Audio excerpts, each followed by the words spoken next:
It's very windy here today in Southern California.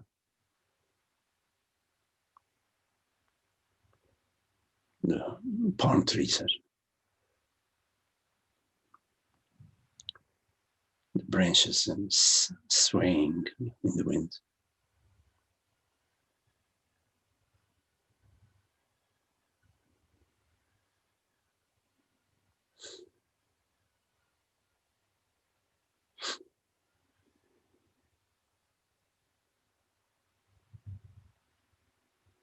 Dried leaves from the eucalyptus tree flying around.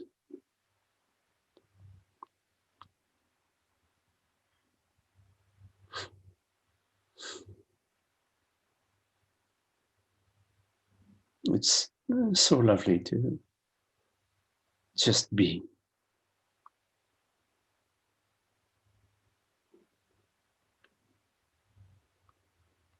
In the midst of all activities, this restful space of being.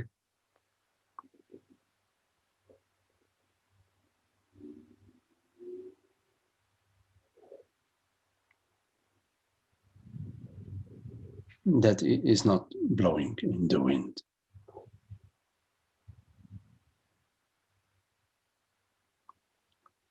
And yet it's delighting.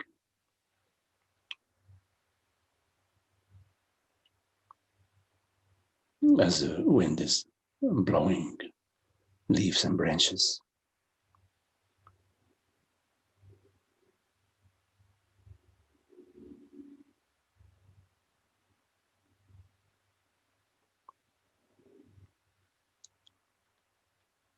Which is the delight of presence.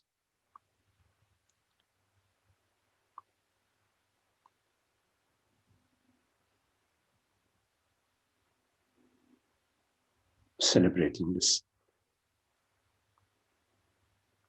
magnificent manifestation.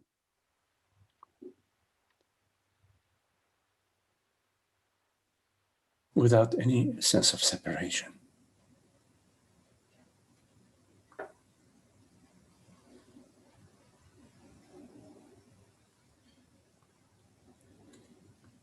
Experiencing with baby eyes, the eyes of innocence and freshness, the freshness of presence.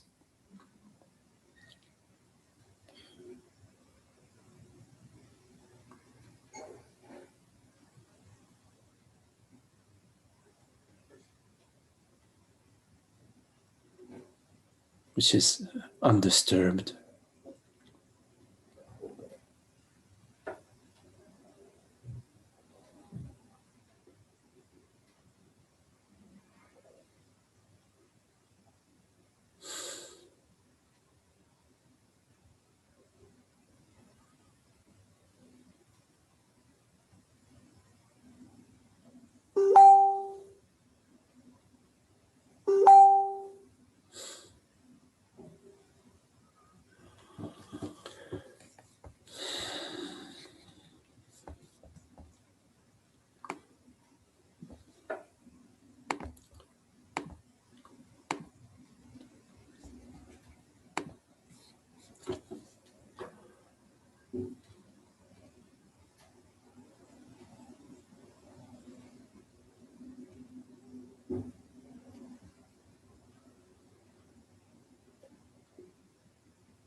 as a presence, as that which we are. We don't need anything to be happy.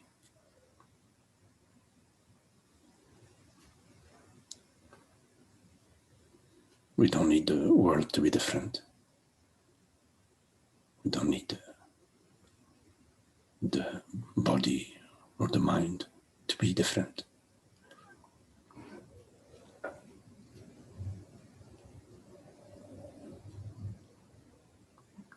We recognize our happiness that's causeless,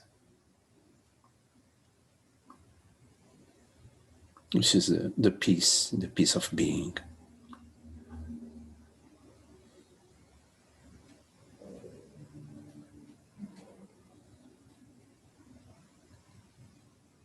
There is a me story, but the me, a story about the past and the future,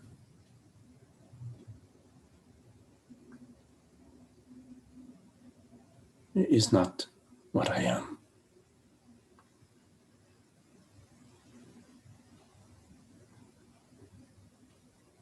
The regrets and the hopes have no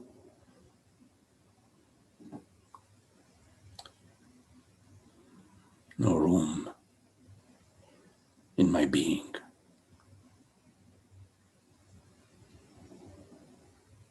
Because my being is fulfilled within itself, by itself.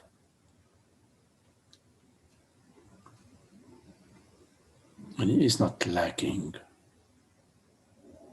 anything.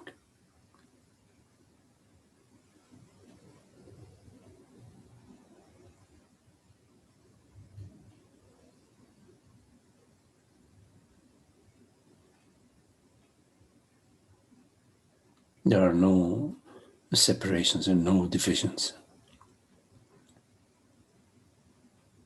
in truth, in the reality of being, the reality of I, that which we all know as I.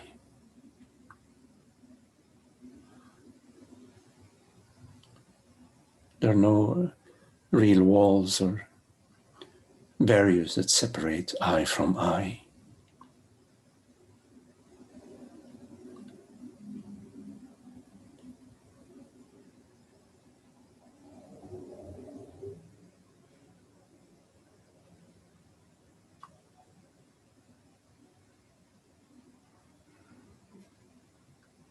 Thoughts are like the wind.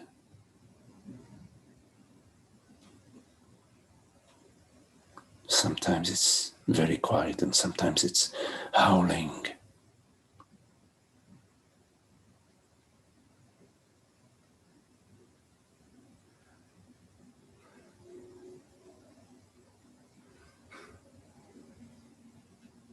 Without any consequence.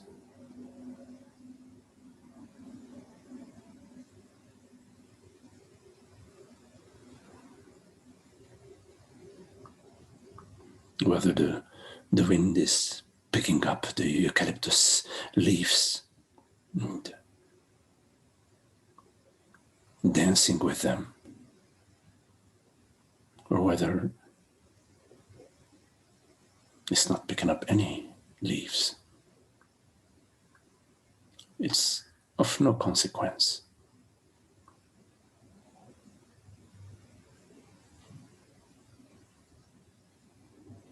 The thoughts that appear to you.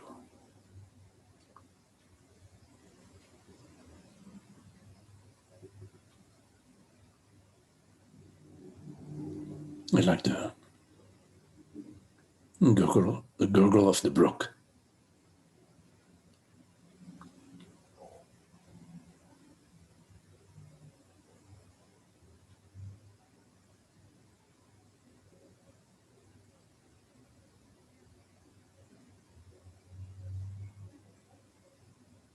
And the belief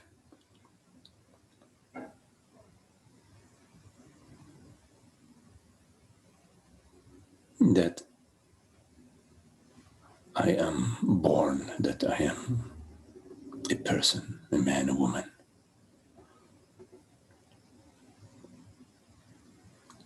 is there for you to see yourself, see through its illusion, its falsehood, and free yourself from its grip.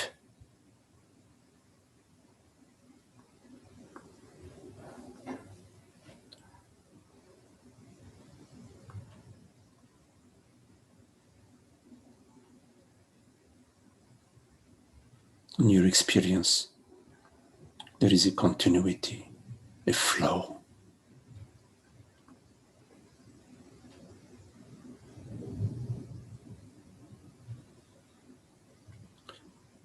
We feel and we believe that it's the continuity of me.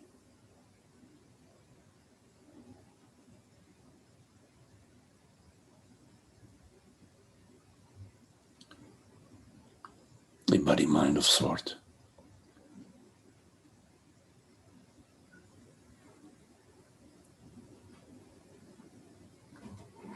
But this me is just a bundle of thoughts and sensations, images that appear and disappear.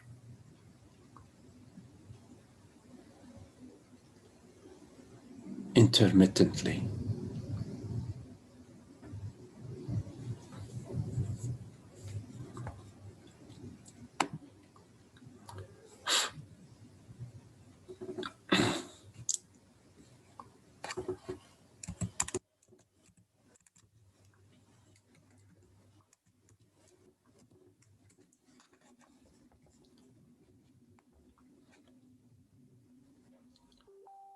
That which is not intermittent is not that which appears.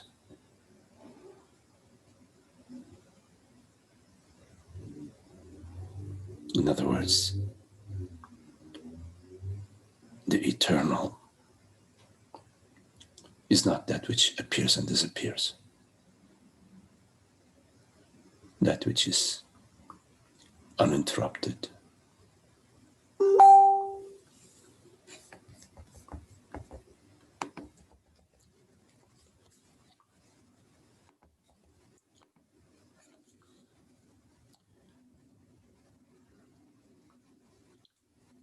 That which we know in our experience to be uninterrupted is awareness.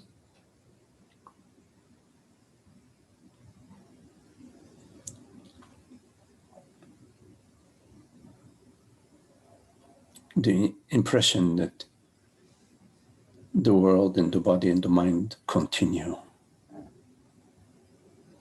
in time and space is borrowed from the eternity and infinity of consciousness, of awareness.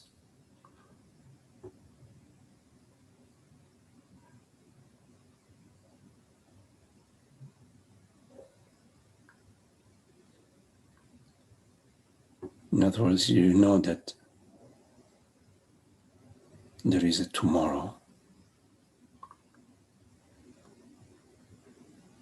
because deep down within yourself, you know that there is eternity.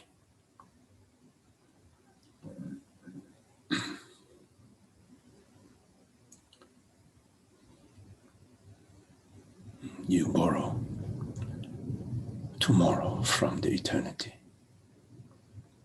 You borrow time and space from the eternity and infinity of consciousness.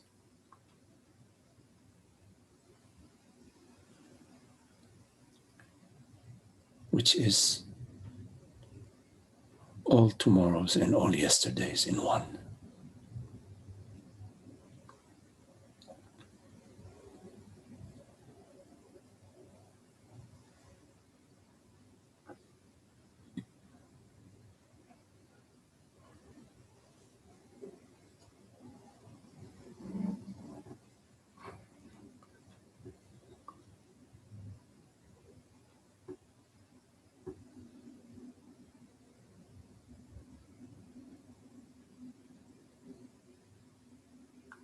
So rather than going from one tomorrow to another tomorrow and to another tomorrow, you need to go from tomorrow to its source.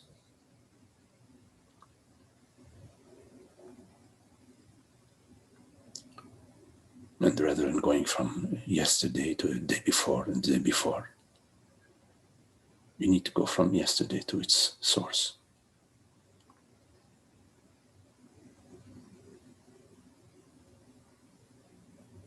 And the source of all tomorrows and all yesterdays is the eternity of being.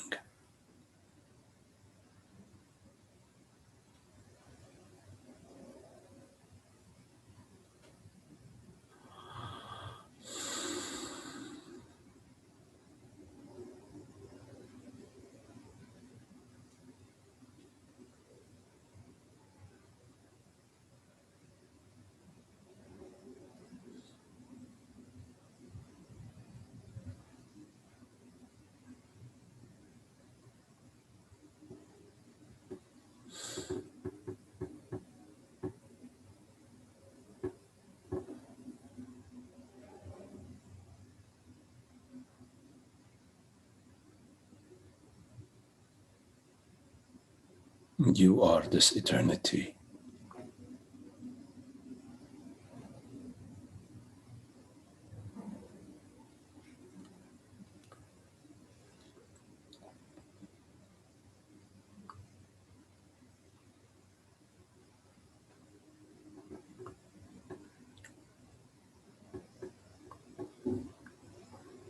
The one and only I.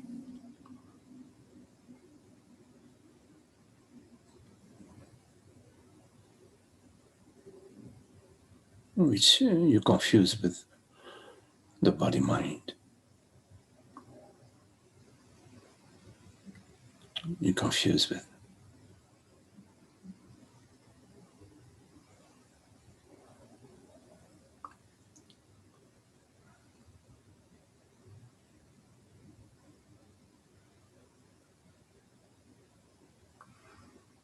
somebody, some form,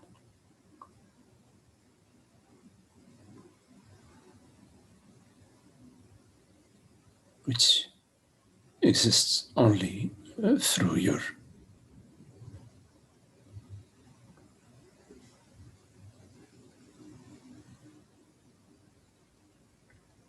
misguided belief.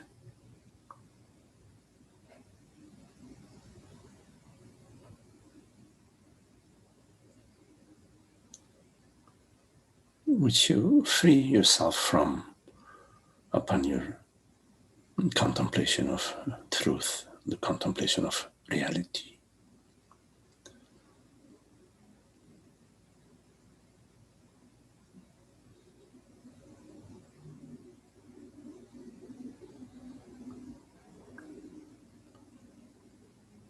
Which is God contemplating through us.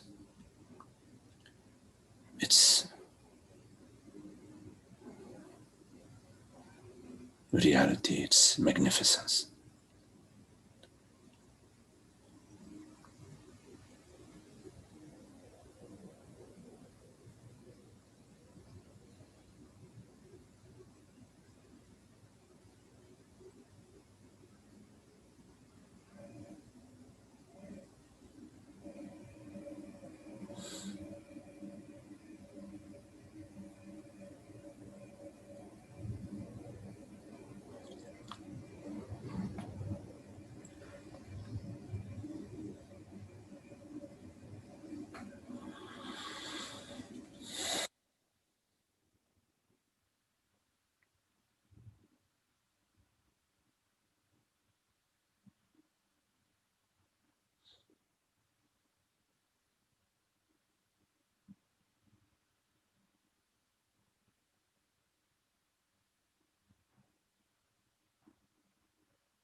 Okay, so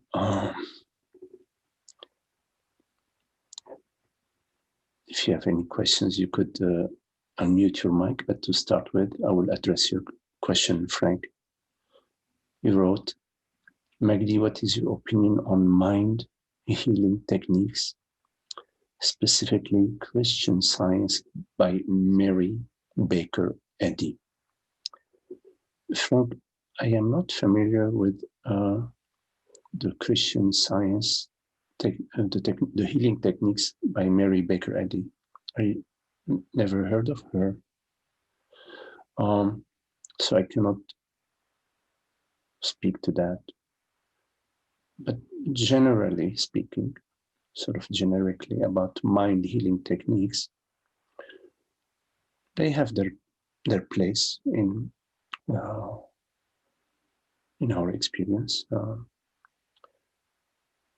I am not very knowledgeable about them, but I know that there are techniques that are helpful to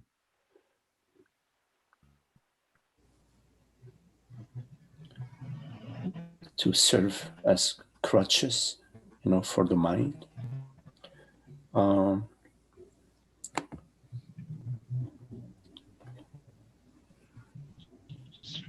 And they are welcome, but they don't have anything to do with awakening to true nature.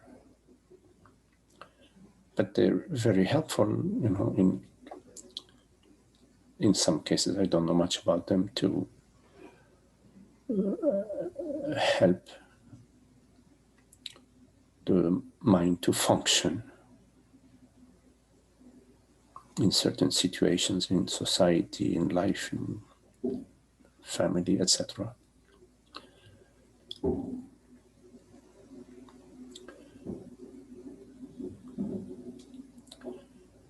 And sometimes a mind that is too unstable, let's say, gets in the way of the inquiry into truth, the inquiry into Advaita, and the comprehension of non-duality. That's sort of a very general statement.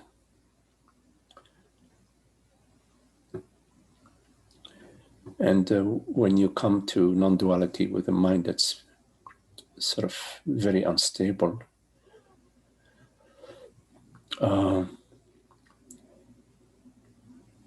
you won't get to the understanding. There will be some effect, but you won't be able to navigate through the various aspects of the teaching until there is a certain degree of equanimity within your mind.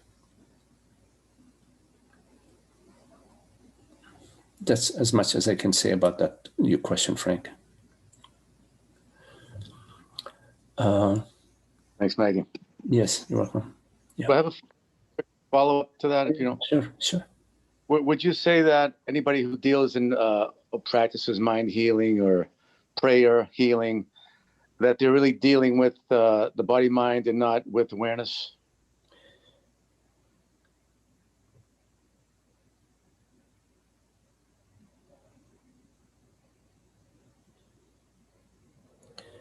Well, there is a prayer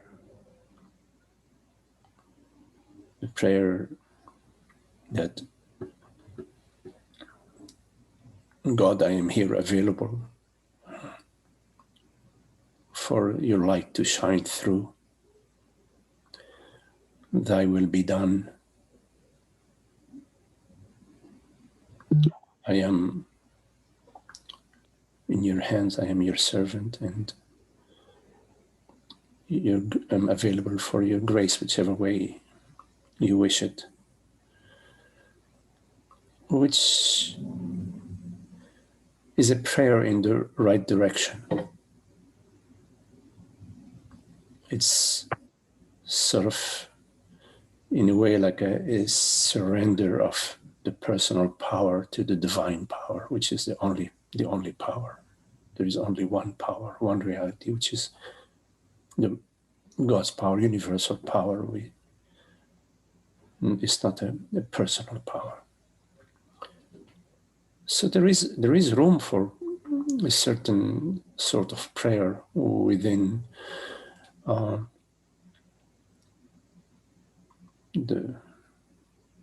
contemplation, but it's not a prayer for myself. It is through myself, via myself, but not for myself, not to myself. So sort of a higher prayer than the traditional prayer that here I am, I'm going to do good and be good, and my kingdom will be heaven because I've been good. So yeah, there is room for prayer and the mind healing techniques.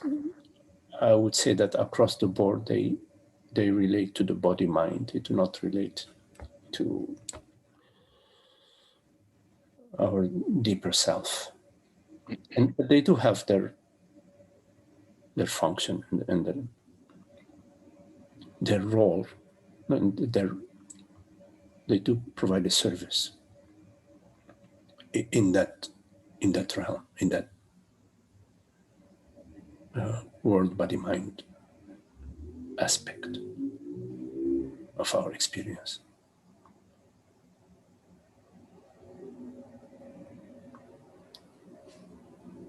Thank you, Maggie. So the prayer, yes, Jim. So the prayer that comes to you, not from you, it comes to you. It's sort of a message from God through you, rather than coming from the me. Yes. Yes, Jim. Sorry for interrupting. No. Oh, good. I was on just for a few minutes the other day, and you what stuck out was you said the iceberg will melt if the sun shines on it. Yes, I remember. And I like that metaphor. I just want to kind of see if you think I got the right sunshine shining on the right stuff, because I had about 6 months of, like a year ago, of kind of just being okay with everything as it was. It was kind of very nice. And then I lost my job as a flight attendant, and it's just been this roller coaster of go back to work, not go to work. I mean, and it's the thinking mind is just so powerful now. It's like every morning I wake up and it's like trying to predict the future and figure out how to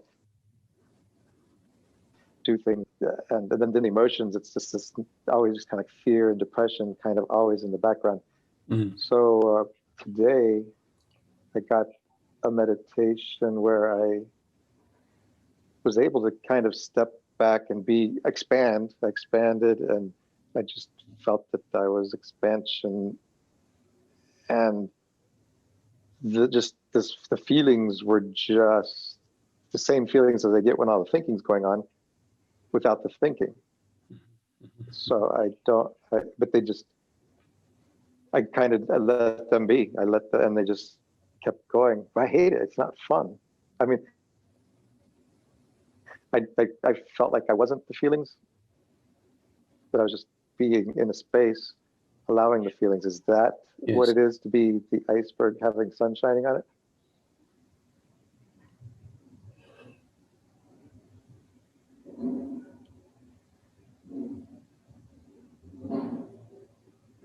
So in this metaphor, the sunshine is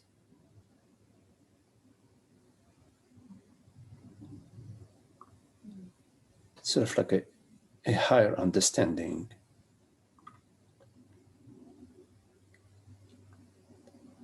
The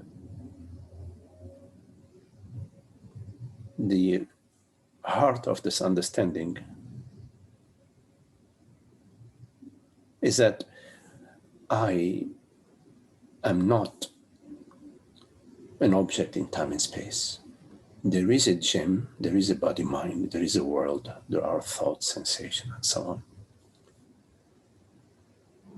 which appear to me, which I perceive, but I am the reality. The I that is the reality is not that which appears. The reality of I is not an object or a form or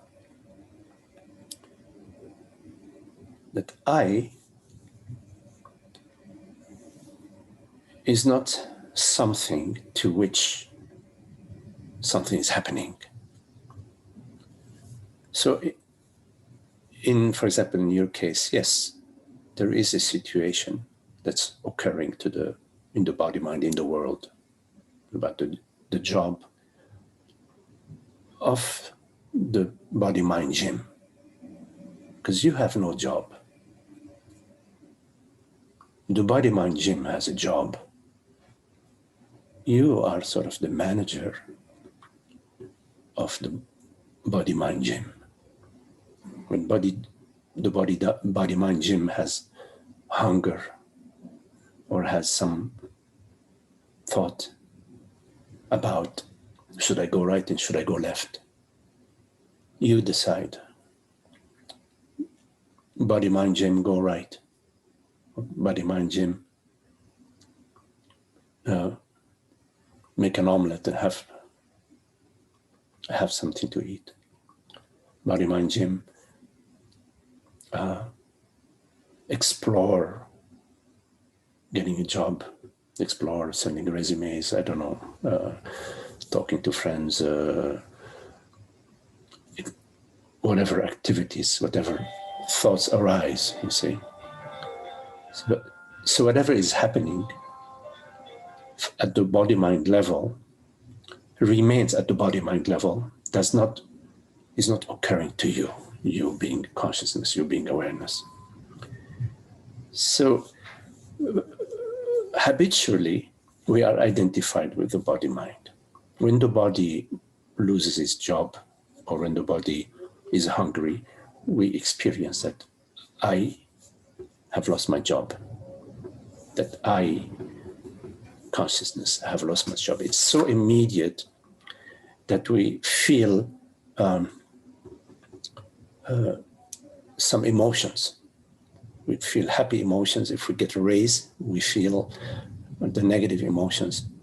If we get demoted or whatever happens, somebody else gets the promotion. So we are so habituated to operate from the me meaning me, I'm Jim, I'm this person, I'm a flight attendant, I'm a pilot, I'm a father, I'm a son. We're so habituated that I is this body mind, whatever characteristics the body mind has, from body mind to body mind. So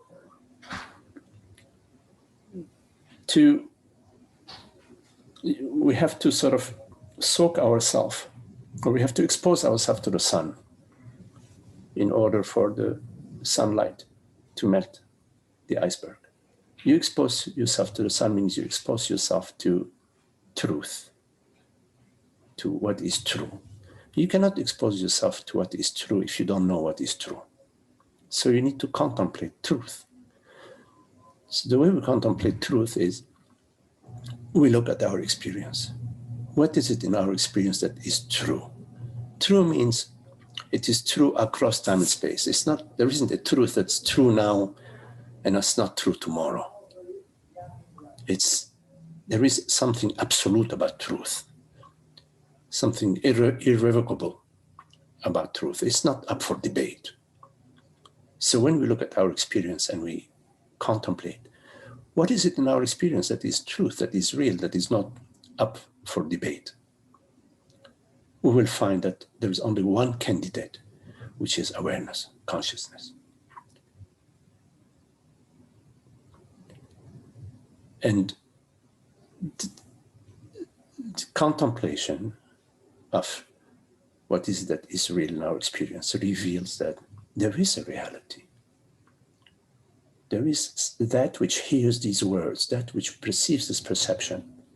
It's the same, whatever it is, the same reality that is hearing these words now, that same reality that was having breakfast this morning, that was witnessing breakfast this morning, or that was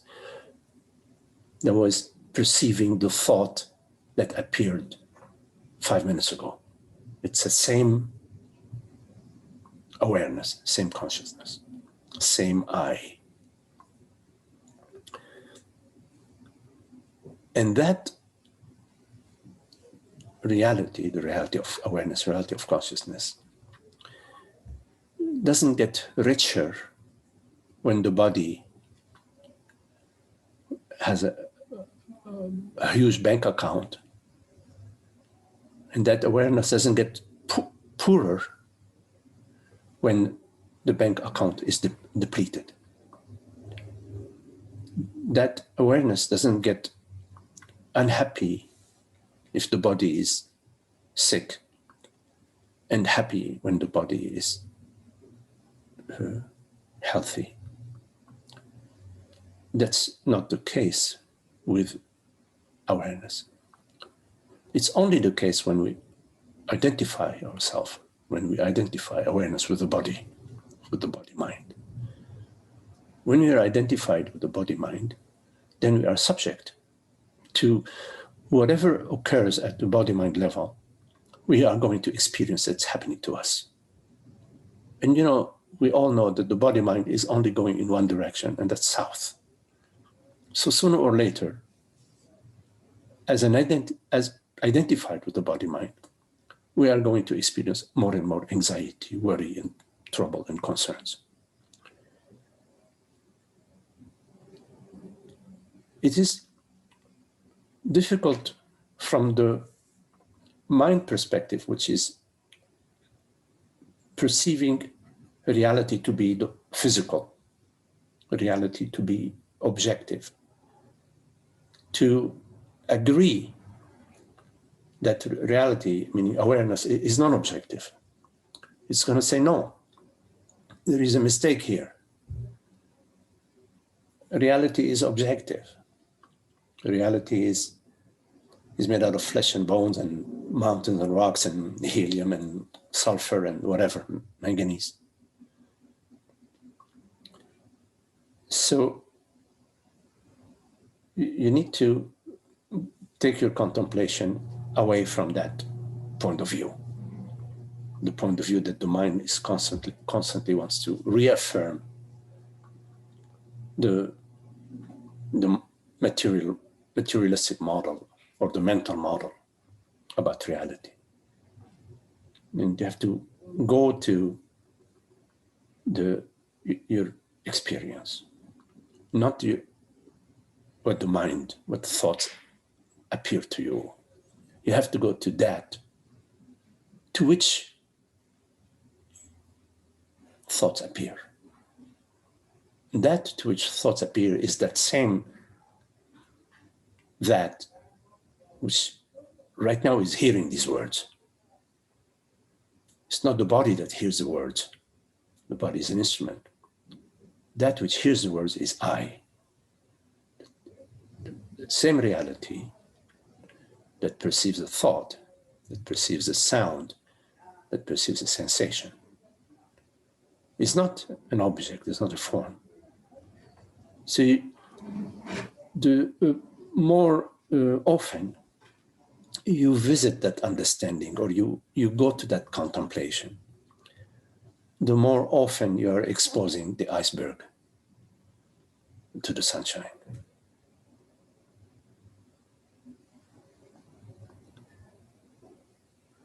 Now there are two aspects of the iceberg.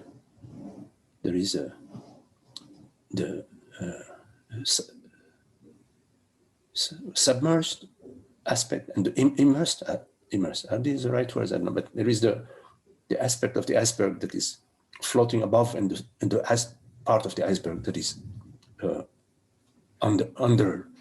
underneath. The aspect of the iceberg that is visible is the mental, the perceptual and the mental. The aspect of the iceberg that is submerged underwater is the feeling at the somatic level. So ignorance is both mental, your beliefs, and your feeling that I am Jim, the feeling that something is happening to me. So there are these two aspects to the sun shining onto the iceberg. As a metaphor, of course, all metaphors are limited. So in your particular situation, Jim, you apply yourself, meaning you as awareness. Not as Jim, you as awareness. You apply yourself, the capacities. You are the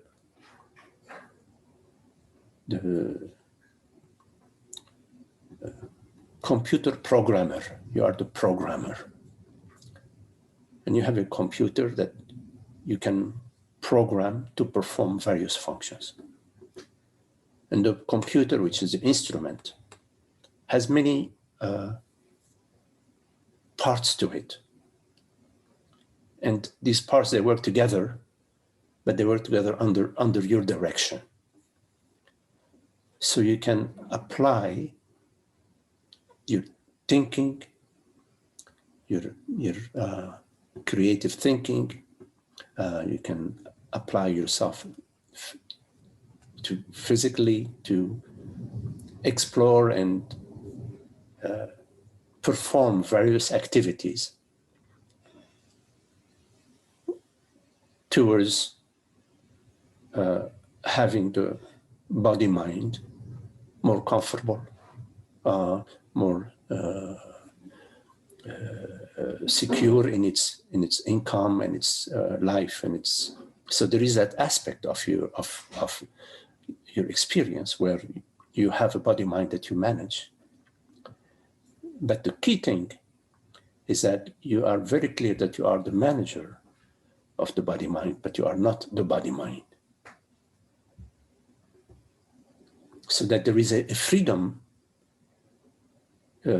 of what you are. But in this metaphor, the manager of the body mind there's a freedom because you are not a subject. You're not. There are nothing at stake for you. You're just a manager, and you're managing many things, and you do your best at managing. It goes this way, it goes that way, whichever way it goes, you are free from. You're not attached. It has to come this way, or else I'm going to be unhappy. That's not the right way to manage. You're not going to put your happiness at stake. It seems like there's something broken with because it feels like there's something broken with the computer because there's gone on. Under the submerged part of the iceberg has gotten more depressed and more emotion. The feelings, are sabotaging the manager. Yeah. And I think today's meditation, it sounds like I was able to shine light on the thoughts. The thoughts went away real fast. The thoughts went away when I was shining the sunshine on it, but the feelings were just like, and anytime I don't get the inspiration, it's like the old self was kind of, Yes. have fun playing with the body. And now that there's the horrible emotions are just like paralyzing it. Okay. It feels like. Well, Jim, consider that, and you have to sort of explore that with some of the emotions that you have, not the big emotions, but the medium size or the smaller size emotions. Consider that an emotion. See if you can sort of not just hear my words now, but sort of see if you can explore what I'm saying as I'm saying it now. Explore it at your feeling level. That a feeling or an emotion it appears in your body somewhere. There is a sensation within your body. Let's say in your belly. Yeah, yes, in your belly or your chest. Sometimes people have it in their face, behind their eyes, or their neck, whatever, in their shoulder. So it's a sensation, yes. And that sensation is in a way a neutral sensation. Can you go there with me? That it's a neutral sensation. Before you say I don't want it, okay? We haven't gotten to that yet. Yes, it's a neutral event. So in this neutral event, you are perceiving it, right? Yep. Otherwise, you wouldn't be talking about it if you were not perceiving it. So you are perceiving it. When you are perceiving something, you are the perceiver, but you are not the thing that is being perceived. Would you agree with me? Yes. Yep. So there is a sensation that's happening, and you are witnessing it, but you are not the sensation. And the sensation, and that's maybe you have to sort of look at that. When you are perceiving the sensation in a neutral way, in other words, you're not attached to it, you don't want it to go away or you don't want to keep it. And that's the tricky part. Like you're perceiving the sensation and say, okay, it's a neutral event arising. It's possible. I think it's possible to perceive a sensation as a neutral event. Like, okay, fine, I'm not going to push it away. I'm not going to tie it to, I'm just going to be completely neutral with it. From that perspective, nothing is happening to you, the perceiver.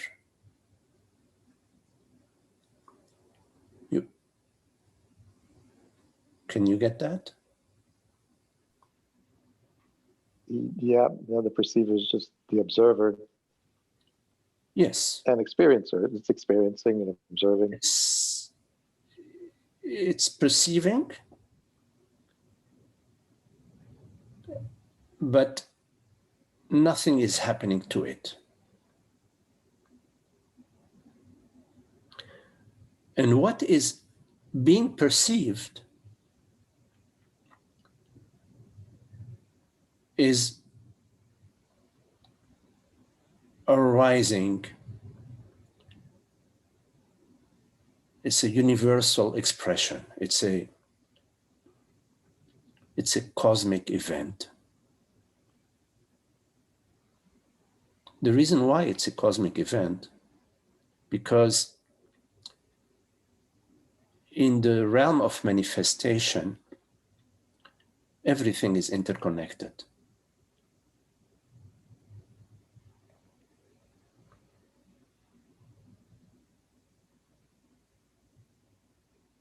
All the galaxies, all the fields, it's all interconnected in ways that, of course, the human mind hasn't fully comprehended and may never be able to comprehend, but somehow we do have the understanding that everything is interconnected in the realm of manifestation. This is why I say, okay, whatever is appearing, whatever is arising is a cosmic event. The thoughts that I perceive is an arising, is a cosmic event.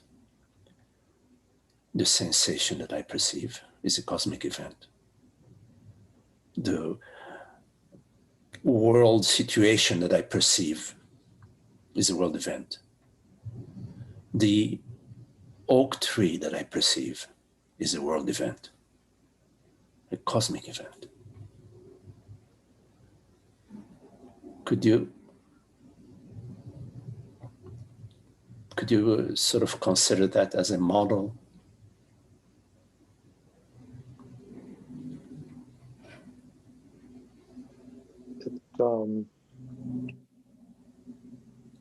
Even your body mind is a cosmic event. Everything is I that I am perceiving, like something in that way. Yeah, I perceive, but what I was sharing is that which I perceive is impersonal. Yep, it's not me. Not only it's not me, but also it is interconnected with, it is a manifestation of the whole. Mm-hmm. When a butterfly moves its wings, it's a manifestation of the whole, of the entire realm. Yeah. Okay. Yeah, it's the dream. I'm the dreamer, and then the dream going on in the dreamer's head. Well, that's not the point that I was making. The point that I was making is that all events are cosmic events. There are no personal events. All events are impersonal, universal. Because there are no closed systems in the entire universe. The entire universe is an open system.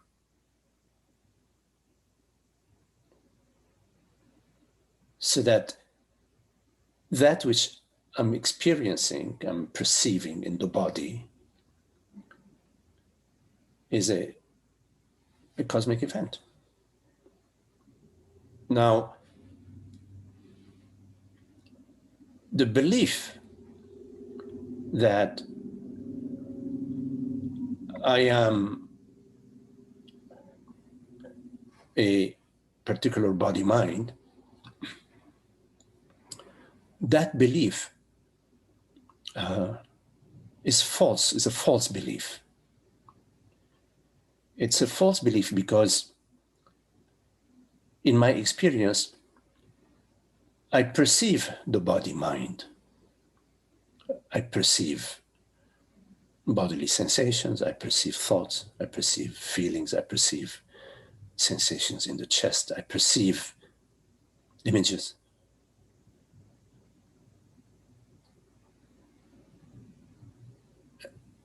I, that which perceives, is not the object which is perceived.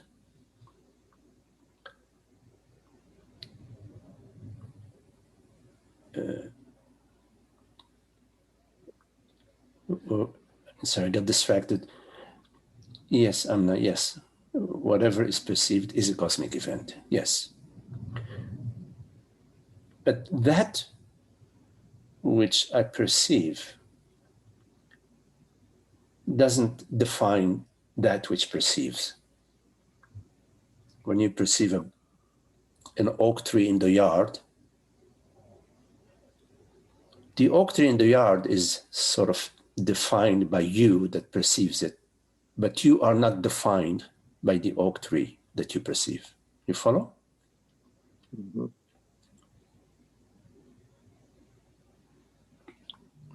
So the fallacy, the falsehood, is to believe that I, that which perceives the body, which perceives the bodily sensations, am the body.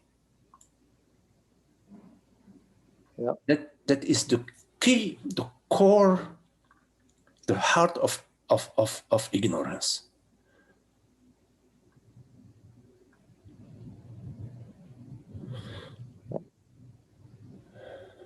Yeah, because I perceive this table, Yes. but I'm not the table. Yes.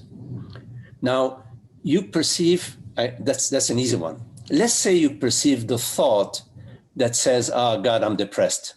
Or let's say you perceive the feeling, oh, I'm depressed. Okay, you perceive the table, which is a gross object, and you say, I'm not the table.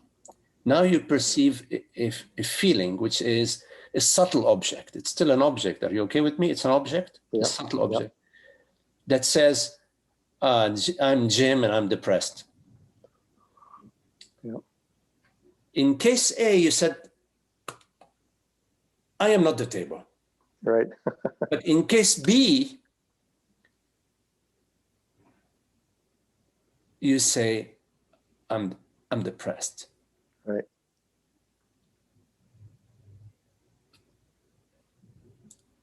You see, but it's true that in one case, it's a gross object. I'm perceiving a table. In example B, I am perceiving a subtle object. I'm perceiving a feeling, a sensation, a thought. I'm perceiving a thought that says, hey, hello, Jim, you are depressed. I am depressed. It's still an object of perception, you see. You see. Great. Umer. Yes. You follow Jim? Oh yeah, yep. I got that. Where I get caught up is whenever I have to think I got to make decisions to tell the body to do things that'll make it feel better. Oh, you know, a decision. I'd rather just be sitting back in a movie and watching it without having any decisions to make. Like I have to, but Jim, the human body mind is an interactive organism. If you were a rock, okay, but the human body mind is interactive, so it's got a multifunction. It's a complex organism. So, in terms of making decisions, the key thing to understand is that the body mind doesn't make decisions. The computer doesn't make decisions. I make decisions. And that which makes decisions is free from the decisions. I am not dependent on the computer. I use the computer. I am the decision maker, not the computer. So I look at the various situation and the various situations that I'm facing. I look at them and I say, okay, well, what are the options? I could do this, I could do that. No, this doesn't work. Sometimes we are looking at the situation and we are unable to make a decision because we don't have all the data. We're still in the process of gathering information. So there is a process of information gathering. During the process of information gathering, we don't make a decision. We are still in the process of information gathering. The only time we make a decision while we are in the process of information gathering is when there is an urgency. Sometimes there is an urgency. I have to make a decision now. So when you have an urgency and you must make the decision now, and you do not have yet all the data, then you make the best decision you can. Maybe you flip a coin, because in the end, you don't have all the data. So you go with what seems to be the lesser doubt, the one you have a lesser doubt about. I know you don't have the confidence because you don't have all the data, but you may feel, I'm not sure, but this may be the path. So you go with that, but you made the best choice you could. We are not going to play the regret game. Oh, I would have, if only I did. No, that would be really being a bad manager. You made the best decision. Okay, fine. So here you are. You find out after the fact that there was a wrong choice, but you didn't have the fact. It's after the fact. Say, okay, well, here I am now. Okay, so now I have a new situation. You face the new situation. You start to gather data about the new situation, because you are always in presence. You are not living a path. You are right now facing this situation. It's a fresh situation. You look at it, you examine it. You don't bring in sorrow and regret, and I should have, why did he, why didn't he, why didn't she, why did the world do this, why did the stock market do this, why did COVID, no. That would be spinning your wheel for nothing. Which is so natural for me. Which we all love to do, by the way. You jump the gun on me. We all love to do it. Don't worry, Yes. Jim. You don't have a monopoly on it. We all love to spin our wheels. But the thing is, we realize that it's unhappy. Yes. It's darn unhappy. And when we realize it's unhappy, it's like, okay, fine. I'm not going to wait for other people to stop spinning their wheels. Let me see maybe I could just come to presence. And all events in our experience are impersonal, but we add on the person. We personify that which is impersonal. We personify God. We personify the impersonal. We individualize the universal.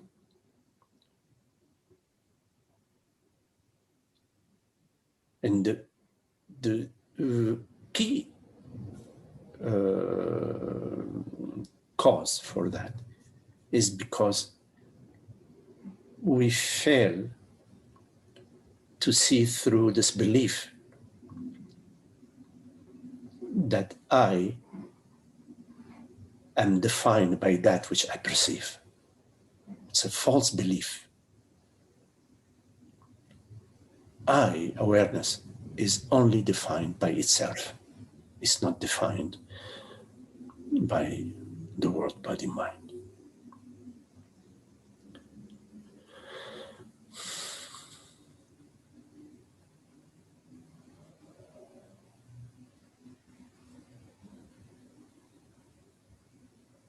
And life presents us with opportunities, Jim. This opportunity you have, each one of us has so many opportunities to realize our freedom, our innate freedom, that is uncompromised and uncompromisable.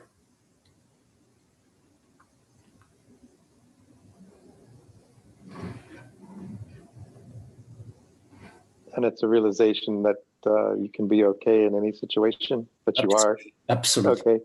Absolutely, because the situations, they pertain to the world, body, mind. They pertain to the body, to the mind, the world.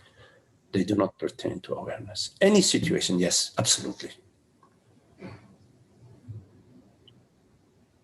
And this is a progressive thing, realization, I guess. It's like you just keep bringing back that awareness, and I don't refer to the contemplation of presence, of awareness, of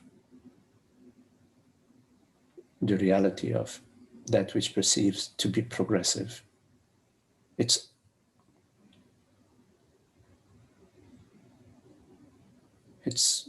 right there, available to you, that I refers to awareness. And that this awareness is not made out of a male DNA or female DNA. I don't consider it to be progressive, but so I don't use that term. I guess maybe I hope not to get stuck in the thoughts in the future so much. Like maybe I can stay in the state of the presence of awareness without being lost in thoughts and emotions as much. Well, consider, Jim, that thoughts and emotions, feelings are sensations, and thoughts, they appear to you. They appear to you. You are the reality that perceives, and not, they appear to you. Yeah. They appear like the sound of the wind, or like the sunshine appears, when it shines through your window. It appears to you like the breath, like right now, if you turn your attention to the breath, you notice the breath. You are that which perceives, and that is not made out of atoms and molecules.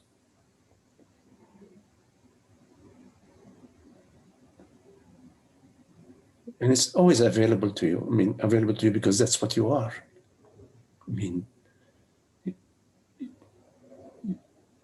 You are awareness. Awareness is not something that somebody gave you, is going to take it from you. Yep.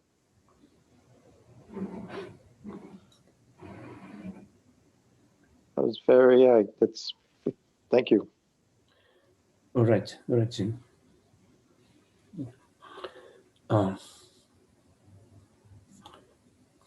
So, Omer, you're right. I couldn't get you to respond to my situation in the messenger chat, but I want you to respond to it here indirectly. If you think killing the body is not okay, even when there is severe physical suffering, contemplation is not working. Thank you.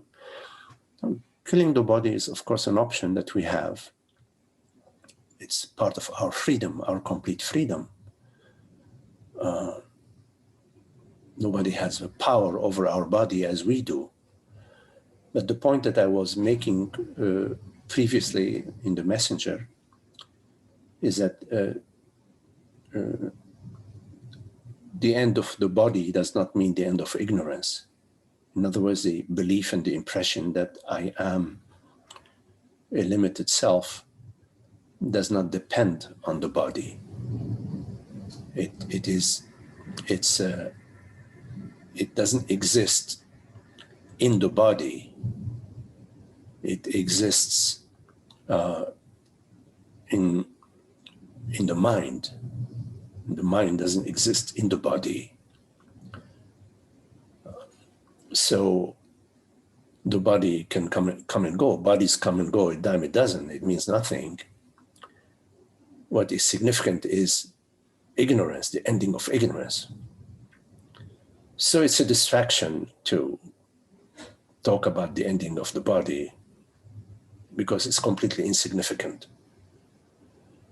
You give significance to the end of the body because you want to dance around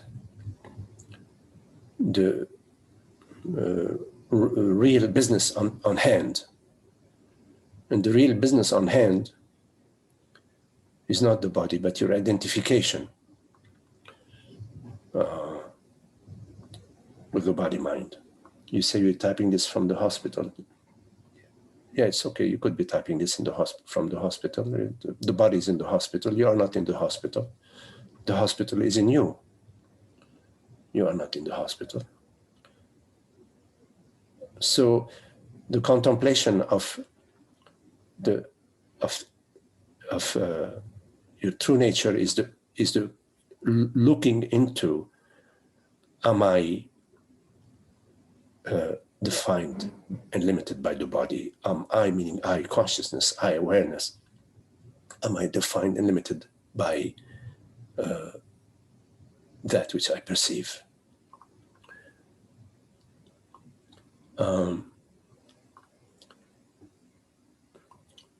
So it makes sense to end the body, and we all do that when the body becomes obsolete, becomes really painful and too old and too decrepit, and we say, okay, goodbye body, and we let it go.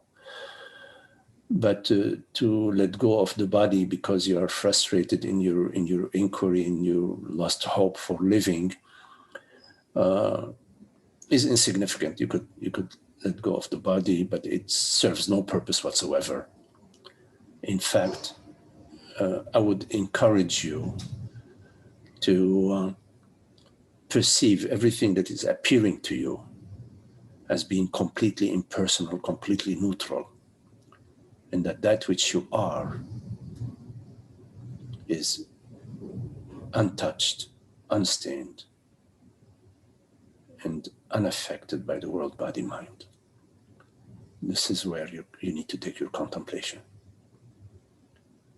And if painful situations are arising, they are just like the weather. Look at them as you are looking at the weather. There may be a stormy weather, and you are just perceiving the weather, or you're perceiving a season. The way you say more like a season, the only way for you to perceive your experience as being a season is by introducing time. The only way to introduce time is if you introduce the past and the future. The past doesn't exist. It's completely dead and gone. And the future doesn't exist. It hasn't come to be yet and will never come to be.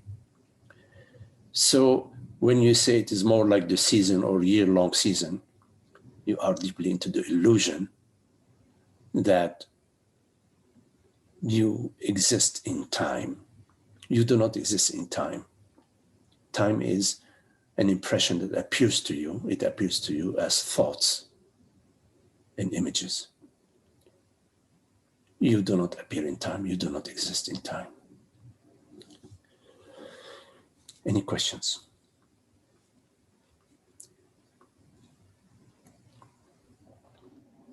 Hi, Mikey. Hello, Amna. So in terms of, how do I know that when this body dies, I don't die? Well, the only way to get full clarity about your question is to get full clarity about what I is. Yeah, so that which perceives. Yes, that which perceives right now, that which hears these words. Is it made out of flesh and bones? Is it made out of wood or steel or I don't know? What is it made out of, that which hears these words?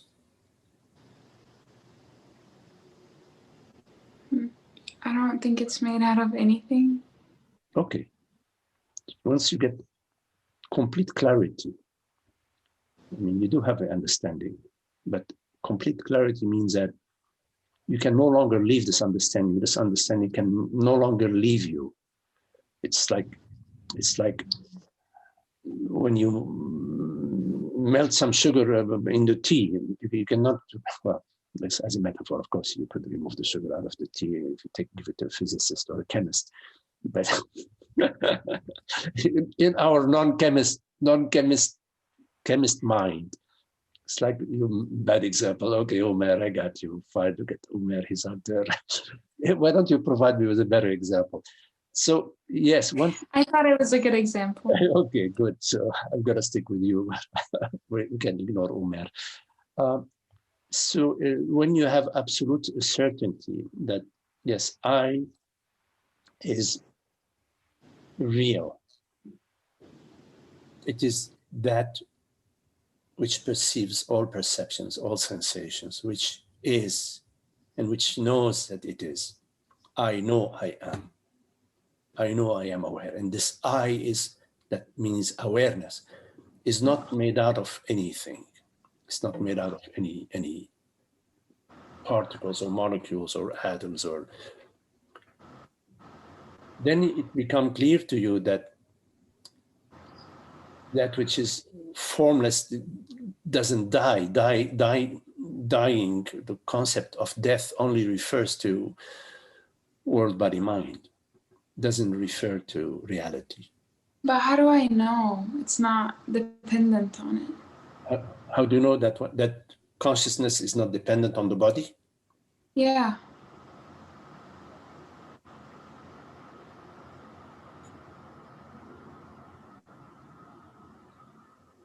So the body in your experience is constantly changing. Yeah. So it would make sense that that which depends on something changing would also be changing, logically speaking. Yeah. But awareness isn't changing.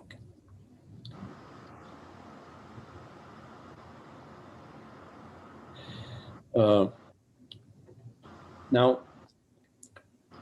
the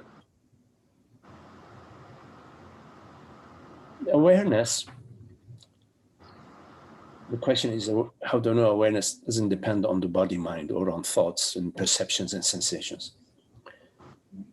So awareness is aware of a thought. Yes? Mm-hmm. So we could say, oh, well, it depends on the thought. Fine. But we know that between thought A and thought B, there is no thought. And yet awareness still is. Yeah. So here's an example, which we refer to as the gap between two thoughts. In other words, there are no thoughts between the two thoughts. Is an example where awareness is, but there are no thoughts. So, Yeah. so here's evidence. There is evidence that awareness exists without thought. So if we say, well, wait a minute, awareness was present during thought A, so therefore awareness is dependent on the thought. And also awareness was present during thought B, so therefore it's dependent on the thought. If we say that, and at the same time we say, well, awareness is present also in the gap, meaning that awareness is also present between thought A and thought B, meaning awareness is present in the absence of thought, then we are speaking from both sides of our mouth. We are saying awareness is dependent on thought and awareness is not dependent on thought. Then I say, well, make up your mind. Okay. Okay. Can you extend that to the body? Absolutely. That is the body. The body, when you say the body, what are you referring to? the physical body. And what are you referring to when you say the physical body? Okay, so the perception of it and the experience of it. Okay, so you're referring to perception and the experience, meaning the sensation? Yeah. Okay, So you're referring. I'm just noticing that, like, when I'm sleeping, I don't feel my body. Okay, so your question was, can you I think apply the reasoning to that, right? Yeah. Yeah. Well, the way you answered your own question, you know, without realizing it. Well, yeah, but you can still say. The body, when we say the body, which is a concept, you know, we are referring to our experience of perceiving sensations and perceiving images and perceiving perceptions, right? Yeah. So the body is our experience of perception, experience of sensation, experience of images, right? Mm-hmm. Okay, so the same principle we apply to thoughts, that between sensation A and sensation B. Let's say that awareness is dependent on sensation A, which is I'm feeling my feet on the ground. It's not possible to sense my feet on the ground without awareness. So therefore, awareness is dependent on sensation of the feet on the ground. Okay, I say fine. Next, I'm feeling hungry. So there is a sensation in my belly. So the sensation of my belly and awareness are coexistent. So therefore, we conclude, falsely, but we conclude that awareness is dependent on the sensation of hunger. I say, fine. What about between sensation A and sensation B? There was no sensation. And yet, there was awareness. Awareness doesn't stop. So if we agree that in the absence of sensations, awareness still is, then we cannot have both statements coexisting. The statement A being that awareness depends on the sensation, meaning on the body, and at the same time, awareness does not depend on the sensation because it exists in between sensations. We cannot have it both ways. So make up your mind.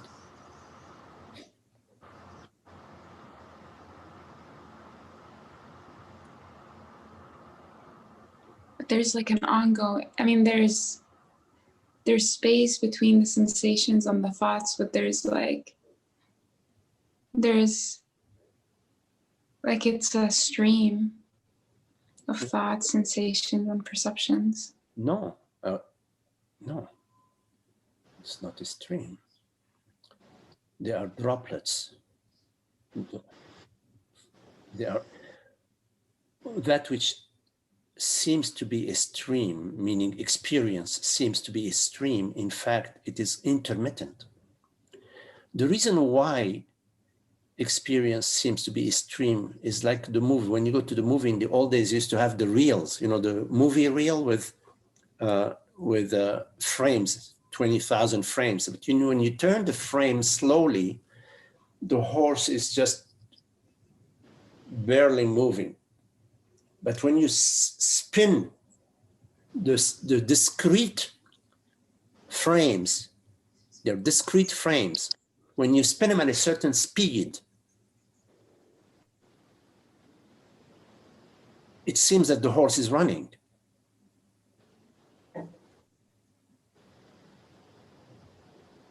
So you say it's a stream. It's not a stream. The stream, meaning that which is continuous, I usually use the word eternal, is consciousness, is awareness.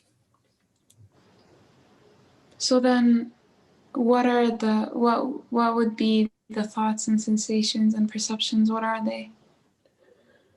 Well, one way of looking at sensations, perceptions, and thoughts, meditations, is to consider that awareness dancing, awareness appearing to itself, awareness manifesting. A metaphor of that would be the waves and the ocean. You say, well, then what are the waves? The waves is the ocean jiggling. So they would be like kind of waves in the stream. Or not waves, but something in the stream. Yes, you could, it's, bubbles in the stream and wavelets in the stream. Yeah, I mean, as a metaphor. Because the reality of that which we perceive, I mean, the reality of the body, the reality of the world, the reality of thoughts, it's not the thought. It's not the tree. Because you don't actually perceive the thought of the tree, you perceive your perception. The reality of that which you perceive is awareness. Because there's only one reality, the reality of awareness. Okay, time out. I don't perceive the tree, I perceive my perception of the tree. Yes. But let me put it another way. The tree that you perceive is intimate with the awareness. In other words, the tree does not exist without awareness. Or the thought of the tree existing, that thought cannot appear without awareness. Awareness is the reality of all thoughts, all perceptions, all meditations.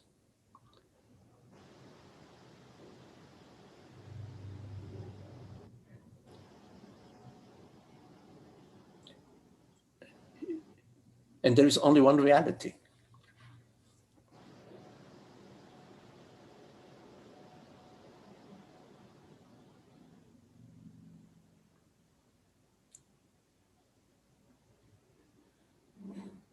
I wanna ask a question about I want the cosmic events thing to marinate deeper. So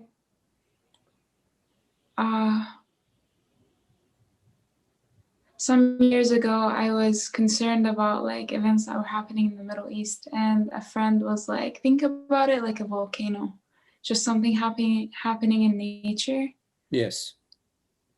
And like that really helped me it's a good friend. It's a wise friend. Yeah, he's an awesome friend. Like that really helped me to like chill out about it. Like this is just like it's a volcano and I can't really do anything about it to stop it. Yes. So I would love to have that understanding about like things that are closer. Like like family and like this body. That would be so nice if I could have like this. I mean, consider that we all humanity, all of us humans are like on we are like wavelets on the surface of the one ocean. And this wavelet is like this, and then it goes like that, and the other one like this and like that, and it's all interconnected, and they're all wavelets. Wavelets on the surface of the one ocean. Holger, sometimes explanations, sometimes we're looking for understanding, and it's different from gathering knowledge or accumulating knowledge or getting some new theoretical model. In understanding, we are seeking truth. In some of our questions, we are seeking freedom through the question. We are seeking through the question, just because I noticed your comment, if you don't mind. So yes, I'm not. So consider that there is nothing special about one wavelet on the surface of the ocean. And it would be ridiculous for that wavelet to try to control the movements of other waves. Absolutely. I mean, good. There is no controller. There is no. It's a falsehood to believe that there is a victim and a controller, or some, that there is this whole. That's right. You're right. It's ridiculous for a wave to say, "Oh, gee, I wish I was this other wave. Let me see, what can I do to become a better wave or a bigger wave or a small, whatever." But consider that it's all, that your entire experience, not what you are. I'm talking about your experience. That's not what you are. Don't confuse what I'm saying about that which you are and your experience are different things. You are the ocean. But your experience, my experience, Frank's experience, Esther's experience, Gloriana's experience, our experience is just wavelets on the ocean. But we are the ocean. I am the ocean.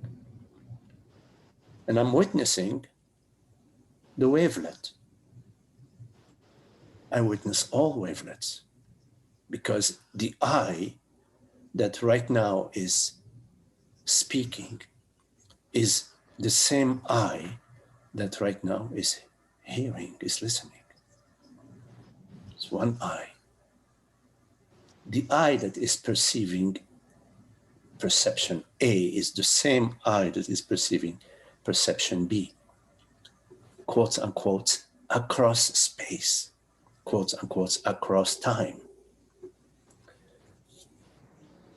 We don't, there is, I'm getting on a tangent, but just a little bit, and I'll come back. The space is an inference.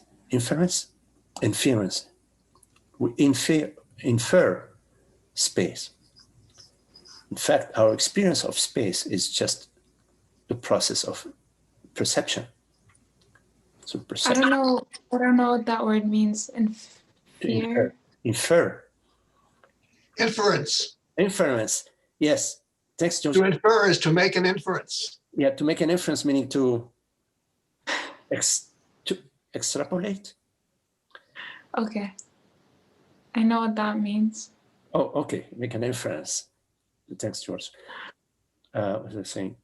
So space, we say, how can consciousness be the same consciousness across space, you say? Oh, okay, Holger, you're right, to derive as a conclusion from facts or premises. We smoke and we infer fire. Yes. Okay. Oh, yes. Okay. Okay. So we have the experience of perception and we infer space. But our experience is of perception. So in perception is awareness appearing as an image, taking on the form of an image. Anyways, I was just going on a small tangent, but let's not follow that for now. We can return to. Well, I was just noticing like an opening up to awareness not being dependent on the body mind. When you were saying that awareness, like it's the same awareness talking and it's the same awareness like listening, I was just like, I don't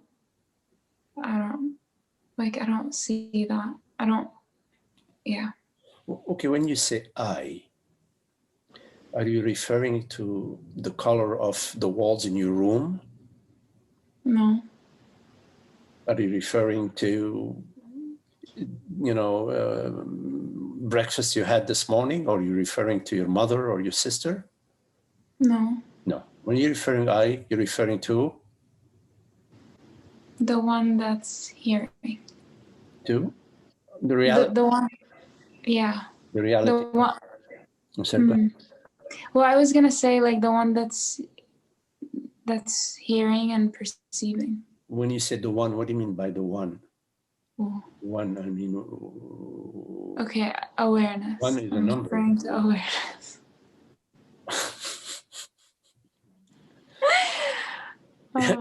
I'm not, don't make a compromise to what I'm expecting you to say, no. What's the point? I'm expecting you to say anything. I'm asking you, when you say I, what are you referring to? Okay, so I'm gonna go with my first answer, the one that's hearing and perceiving. Okay, say some more. What is it that's hearing? What is it that's hearing? I am hearing. Okay, now you're going around in circles. I'm sorry. Okay, so I say, when you say I, what are you referring to? You say the one that's hearing. When I say, what is the one that's hearing? You say, I am hearing. Okay. I mean, in a way, I agree with you, but it's still, there is a little gray area. I can't, it's not the body because I'm perceiving the body. Okay, so it's not, yeah. So the I that is hearing, or that is hearing these words, is not a female I or a male I.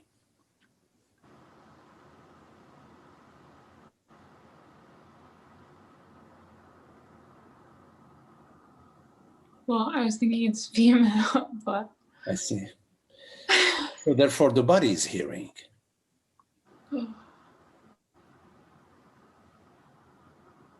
Yeah. So if the body is hearing, then, and we call the body Amna, right? Yeah. So then why do you say I am hearing? You should say Amna is hearing.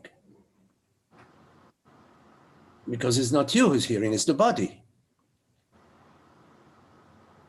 The body is Amna, it's not I. Am I not hearing? Am I not hearing through the body? Yes, but I was not asking by which means are you hearing. The question was, when you say I am hearing, what do you mean by I? What is I? In what you're referring to an experience? You're referring to an experience of I.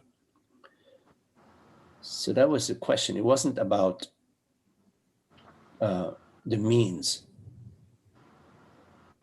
of hearing. Okay. Could you ask me the question again? When you say I am hearing, what is your experience of I?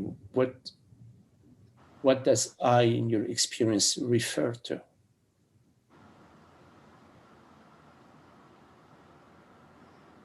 Okay, in my experience,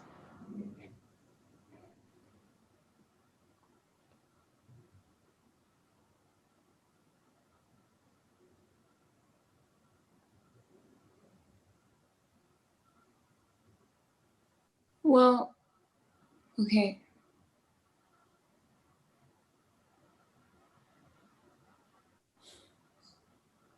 I was just noticing that, like, there's the conditioning, the I is, but then the experience is just that there's hearing.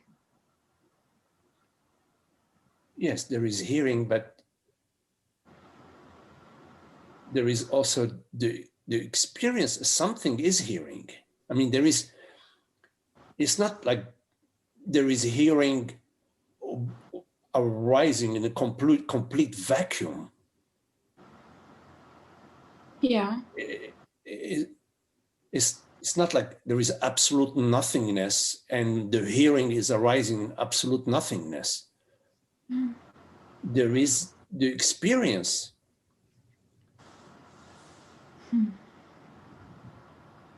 There is a reality to experience. It's not a complete vacuum. Because in complete vacuum, there is no hearing. Yeah.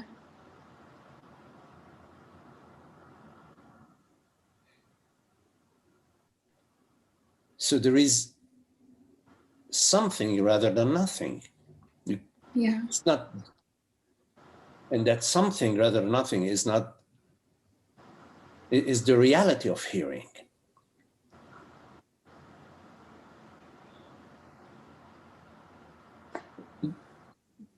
The reality of awareness. Awareness, we use the term awareness. The term I.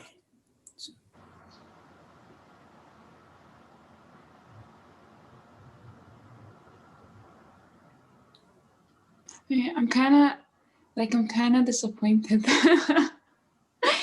Yeah.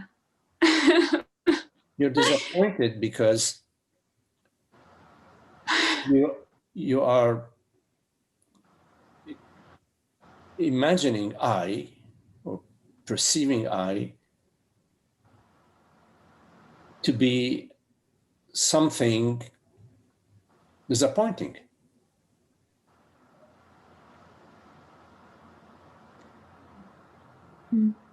I thought I was disappointed because, like, I mean, it's exciting and disappointing at the same time because, like, my belief is like falling apart.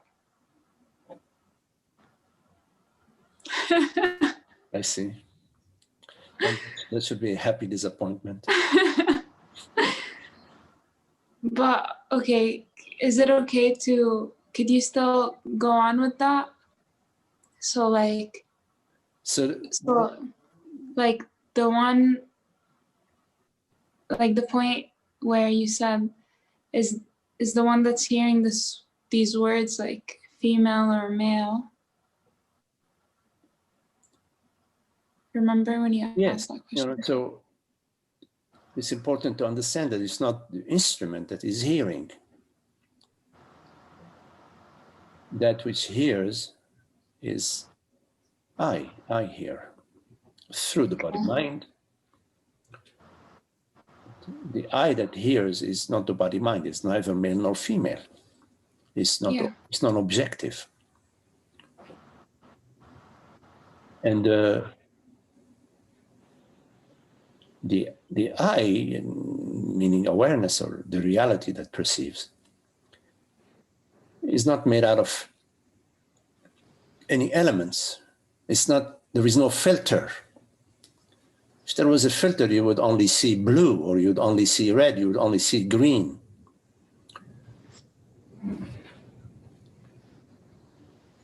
There are no filters. So you perceive all the colors and all the shapes. Like the filters as in like reference to what? Anything. Anything that is made out of mind or matter. Awareness is not made out of mind or matter.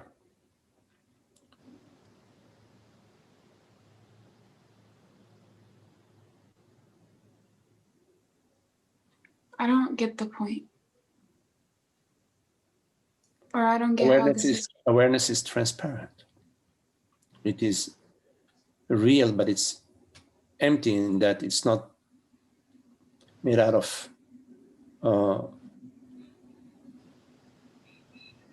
it's not made out of any form, subtle or gross. Okay.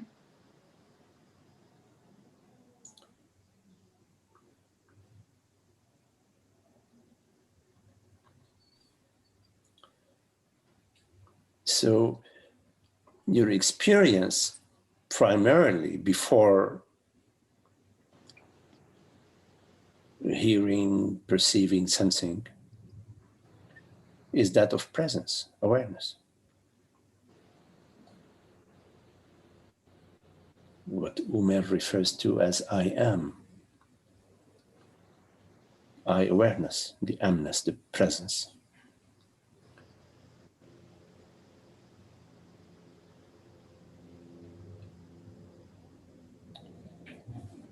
So whatever thought appears to you in presence. So how is the I, like how is the awareness here the same as the awareness there? Oh yes, that's what we're talking about. Thank you for bringing me back on course. Because when I say I, it is I that is saying I. It is not Magdi that is saying I. It is I that is saying I through the body, mind, Magdi. And when you're in Minnesota? No, you're in Atlanta. No, where are you? Where is you? Where do you live, Amna, again? Indianapolis. Indianapolis. So in Indianapolis, which is over there, Amna says, I say via the body mind Amna, I. So the I that says I via the body mind Amna, or via the body mind Magdi, or via the body mind Umer or Holger or whatever, is the same I saying I. But how do I know that? Well, just look at when you say I, are you referring to Amna or are you referring to I? You're referring to I awareness. Right. When I say I, am I referring to Magdi or am I referring to I awareness? You're referring to I awareness. So that's, first of all, you need to be clear that we're all referring to the same thing called awareness. Oh, even if we think we're not, we are. Yeah, I say, when I say I, I'm not referring to Magdi. I'm referring to I awareness. Now, the next question is, what tells us that it's the same awareness? So what tells us the same awareness? I mean, what is the proof that awareness is not personal? So we cannot prove that awareness is not personal, but we can look at what basis, what facts do we have that demonstrate that awareness is personal. Only way for awareness to be personal is for awareness to belong to somebody. And if you look at awareness, you will find that, in fact, you appear, meaning the body-mind, appears to awareness. Awareness does not appear to the body-mind. You need to sort of look at that. So the body-mind is secondary to awareness. The primary is awareness. It perceives the body-mind. The body-mind does not perceive awareness. So one could say that the body-mind is a manifestation of awareness, but awareness is not a manifestation of the body-mind. The other thing is that when we contemplate awareness, we find that awareness is non-phenomenal. You could own a car, you could own a dog, you could own a cat, you could own a big bank account or a small bank account, because they are phenomenal.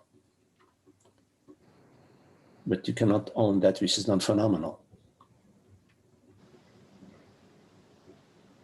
So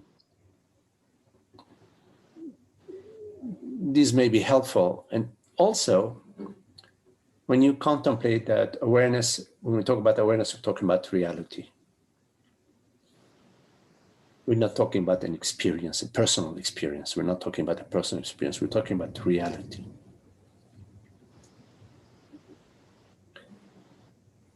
And there is only one reality.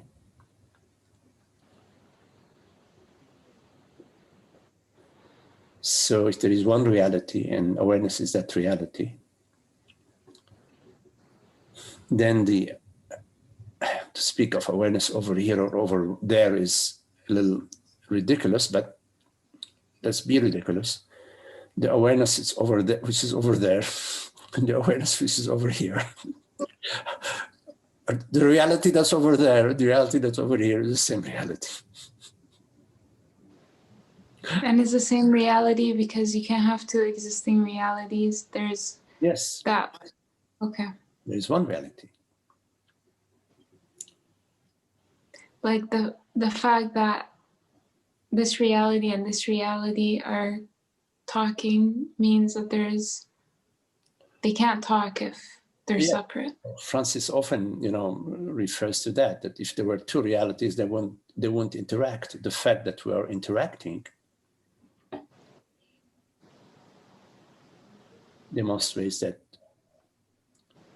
these two realities, via their interaction, that doesn't go hand in hand with there are two realities. Two realities, they don't communicate. And like realizing and like living from our true nature is not hard, it's easy, right?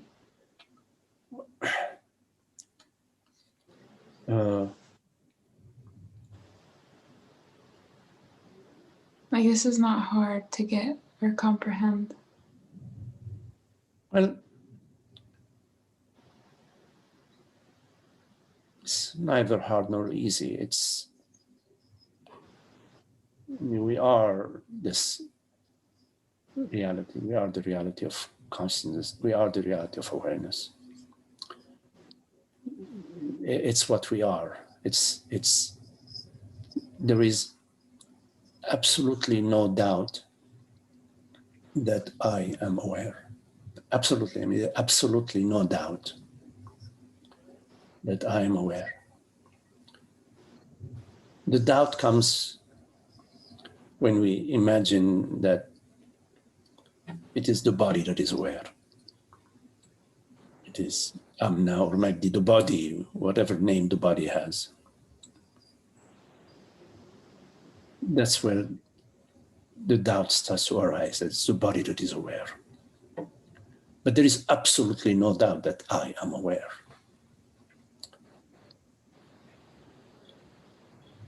Okay. Thank you. And there is absolutely no doubt that awareness is real.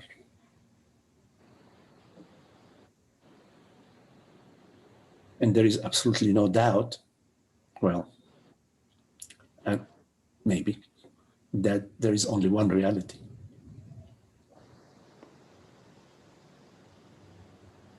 Getting there. You put all these pieces together. If there are two realities, Amna, what knows that?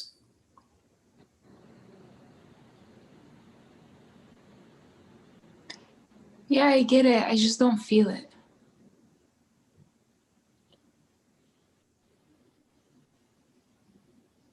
Like I get it, but I don't experience it.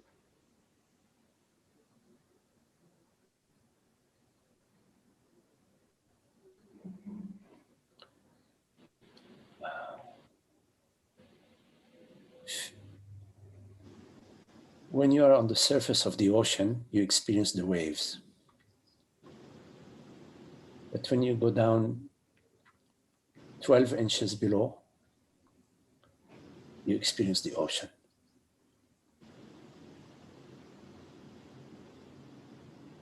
So for now,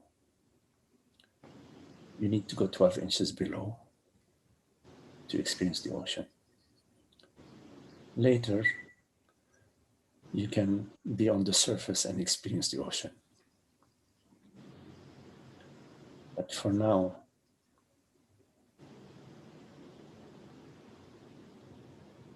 go to the stillness within. The stillness within.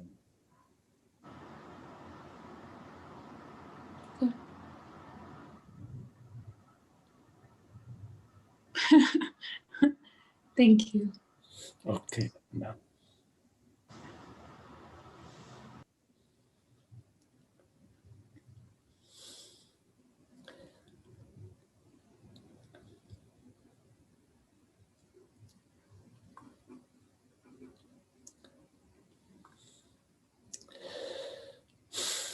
Okay. So lovely to be with you all.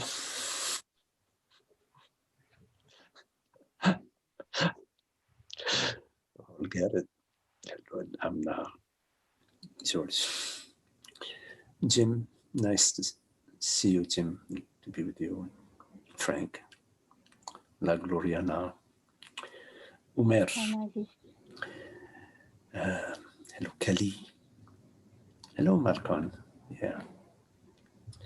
And John. Shiva. Thank you all.